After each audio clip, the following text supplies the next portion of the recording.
Welcome to the Peak's very first Shut Up and Listen, where we're going to debate and discuss current news and events. Today we're going to talk about voting turnout in BC.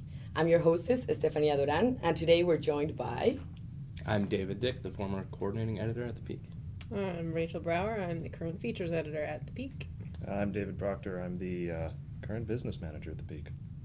Very well. So, as we all know, voting turnout was about 52%. So that's a bit more than half, which is not a lot.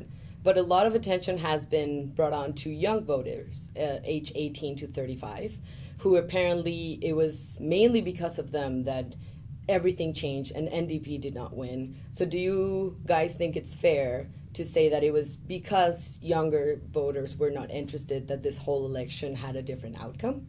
I think that voting not only chooses our leaders, it also determines the amount of civic engagement we have in society.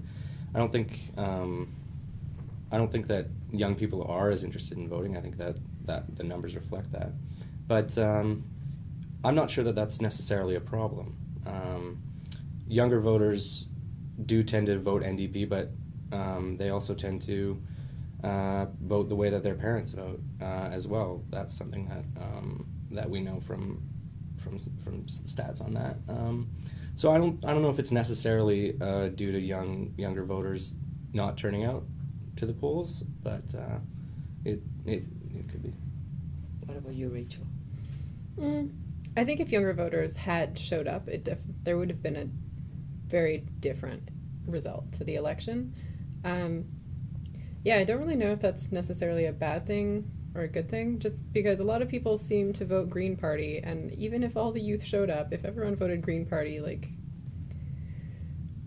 I think I'd rather have a Liberal government than a Green government at this point, because based on that one acceptance speech, they don't seem to have it together. What about you, Proctor? I don't think that it's down to young voters, because young voters didn't vote in this election, but they don't vote in any other elections either. There's a real generational difference in voting rates, and there just are a lot more older people than there are young people in British Columbia. We're an aging population, and I don't know, to pick young voters specifically, I suspect they probably do vote NDP in greater numbers, but the reason NDP lost wasn't because they didn't get out the youth vote, it's because they didn't get out any vote at all. So do you think it's fair for people to say, if you didn't vote, then you have no right to complain about the outcome? I didn't vote, and I will continue to complain, so no, I don't think that's true at all. Okay. What about you? I don't necessarily think it's fair to say. I'm frustrated by people that didn't vote, but at the same time, I completely understand, because honestly, when I got to the polls, you're kind of voting the way you're used to voting, not so much someone that you're actually impassioned about, because really, all the leaders that we were given were pretty terrible. Yeah, I think not voting is still sending a political message, and I think that the fact that there was so little turnout is an indication of that. And I do know a lot of people that did not vote or voted or spoiled their ballots on purpose for this election, and I think that perhaps more of that happened than people realize.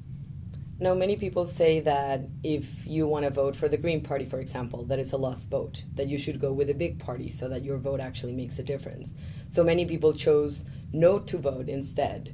Do you think that's fair? Do you think that if maybe people had actually gone out and voted for the party that they wanted, whether it was a minority or majority, would it have made a difference? Do you think that if everybody that wanted to vote Green went out and vote, would the Green Party could actually have a possibility of winning? It's not the responsibility of voters to make a party relevant or a credible choice. That is the responsibility of politicians and party leaders. And especially with the Green Party and especially with the Conservatives, they completely failed to do that. Yeah. Pretty much. Proctor's right. Perfect.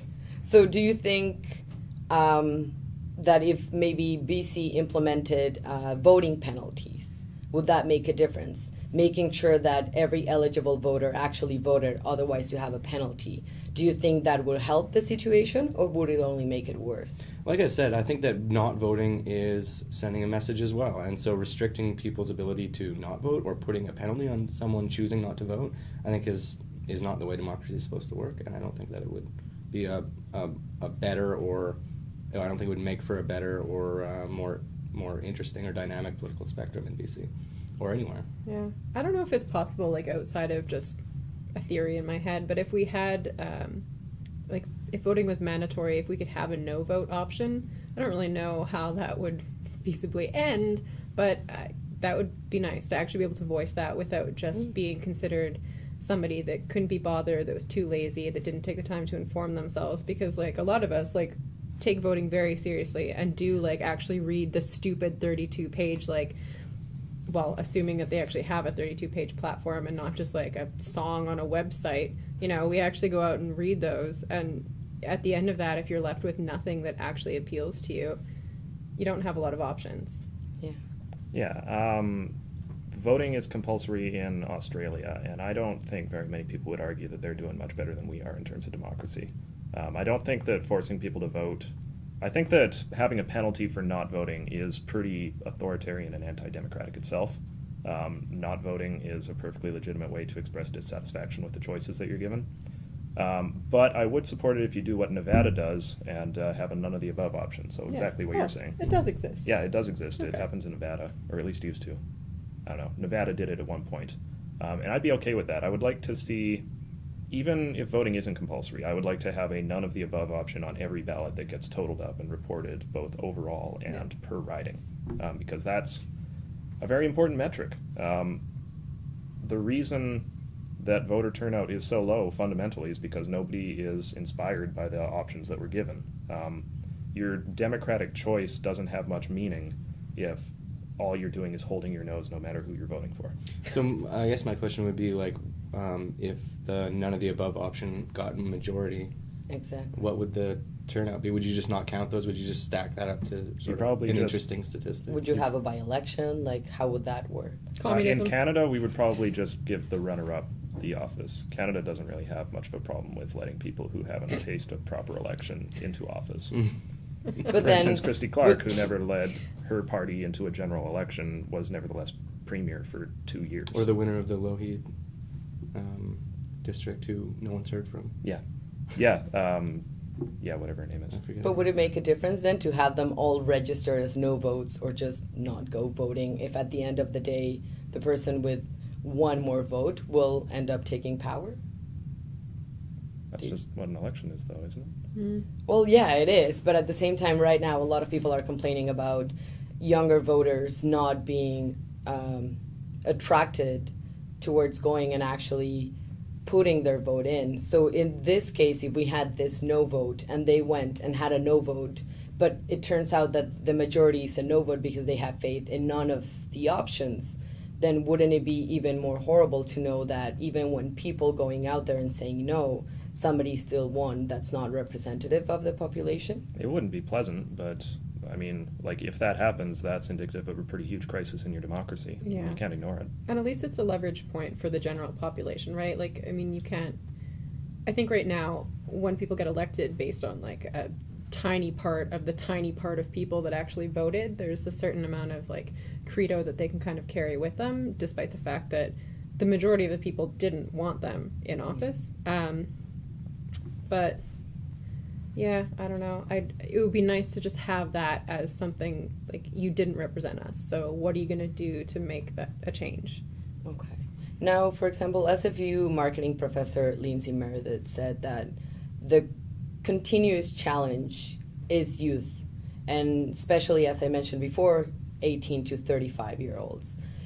However, do you feel that it is their fault that they don't want to go and vote, or do you think that it would be part of the party's platform, that it should be part of the party's platform to make sure that youth are engaged and that they're going beyond just 35 and up and see what they can do for the younger generations? I think that if a party were able to capture the youth vote, the reward would be essentially a democratic surplus in their favor, and that would be indicative of them accomplishing that, right? It's like capturing any demographic. It doesn't seem like anyone's able to capture the youth vote very easily. I know there's a lot of stuff about Obama being able to do it in his first run by using pretty modern and new ways of political communication. But that its reward would be reflected in the votes. So it is their responsibility, and it's their reward if they manage to accomplish that. Yeah. But do you also think that there might be apathy problems? No, not really. I mean, yeah, but I don't think that that's necessarily related to youth. Like, I think that there's apathetic people no matter what demographic you're talking about. And for the most part, like, there was nothing in this election that really appealed to the youth vote, unless, like, you're stupid and you thought voting for the Liberals meant that you were voting Trudeau or something, and he keeps talking about families, and you're like 24 with 3 kids, then maybe that appeals to you. But like, there was not much. I mean, yeah, there was some talk about like caps on tuition fees, which is applicable to us, but overall there wasn't much that spoke directly to young voters. And I mean, if you can get them on your side now, you probably have them for life. Why wouldn't you want to, like, campaign towards them and set that up? Because we're a huge demographic, and pretty soon the baby boomers are all gonna die from all the dumb shit they did in the 70s.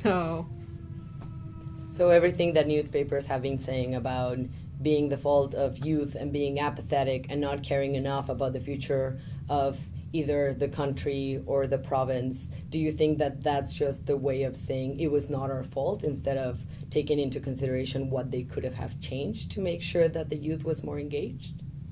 Yeah, I pretty much reject the idea that that non-voting is kind of a moral failing. Again, partially because I didn't vote, but a lot of it is. Repeat the question.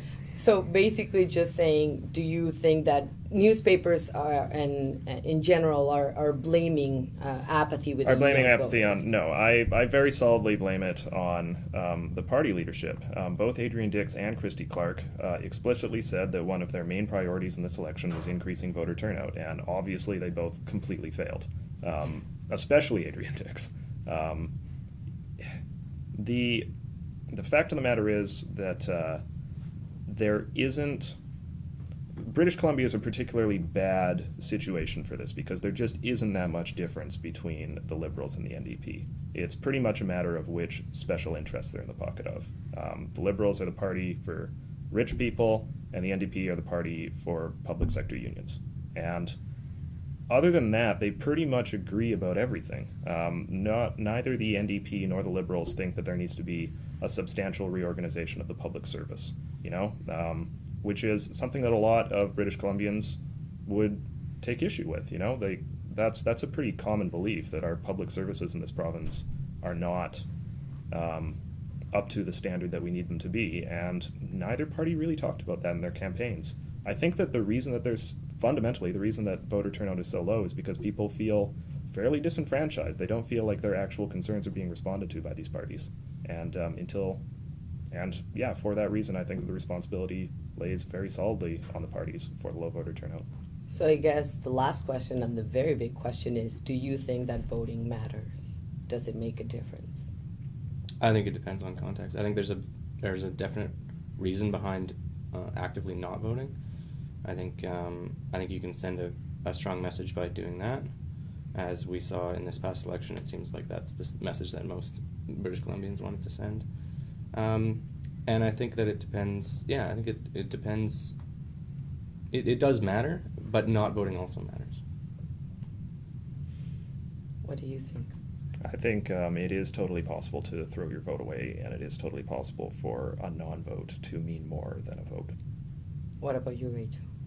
I think voting still matters fundamentally and theoretically, and it's still very important. But I also think that like a lot of what you're talking about is very true, and the direction that we're going in means that, like, yes, voting is very important, but it's becoming less. It's easy to look at it as less and less important because realistically, you're just voting between like two of pretty basically the same people. Perfect. Well, thank you very much for all of your wonderful comments. This was Shut Up and Listen. Thank you for joining us. We'll be on again next week, so stay tuned. We're going to talk about gentrification in the downtown east side. Follow us on Twitter at PeakSFU, hashtag Shut Up and Listen, or leave your comments at the website, www.thepeak.ca. Have a great day, everyone. Hooray!